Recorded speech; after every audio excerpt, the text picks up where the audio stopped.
Hi friends, আজ আমি এসেছি বনলতা ইউটিউব চ্যানেলের পক্ষ থেকে আপনাদেরকে একটি খুব গুরুত্বপূর্ণ গাছের গুণাগুণ বলব। গাছটিকে ভালো করে দেখুন, ফুলটাকে।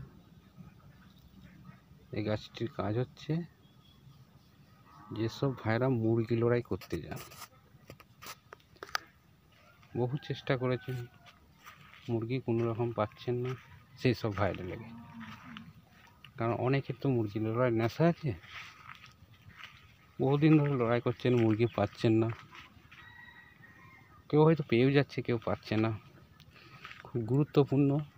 কেউ যদি বলে যে বাদি ধরাবো, মানে অনেক রকম খেলা আছে, তো সেই খেলার লেগে কেউ বাদি ধরে, যে একটি ছাগল পাওয়া যায়, কানের পাওয়া যায়, কিন্তু এই গাছটি তুললে বাদি ধরা যায়। তো গাছটার তোলার নিয়মটা আমি বলে দিচ্ছি।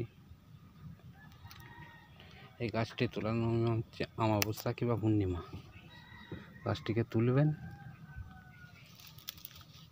তুলে রাখবেন, এই গাছটির শিকড়টিকে মুরগিটাকে একটু খাওয়াবেন। শিকড়ের একটা ফুল তুলে বেটে মুরগিটাকে অন্তত,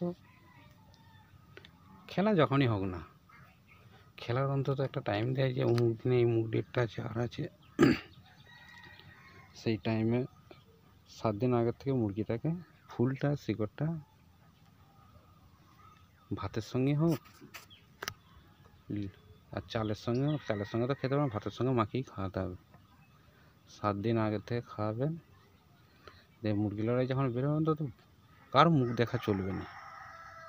ভোর ভোর বেরিয়ে গেলেন, বেরিয়ে যেয়ে তাতে কেউ যাক আর নাই যাক, ভোর ভোর বেরিয়ে যায় না, আগের থেকে যে বসে থাকতে হবে, ওখানে বসে থাকবেন।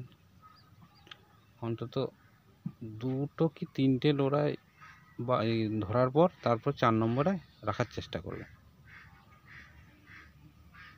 বাদি ধরা।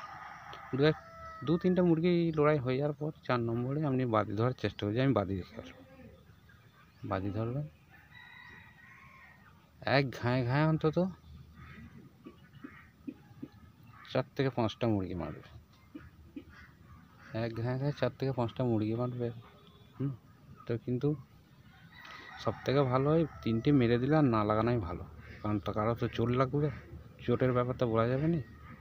যেসব ভাইরা মুরগি লড়াই করো তাদের জন্যে এই জিনিসটি।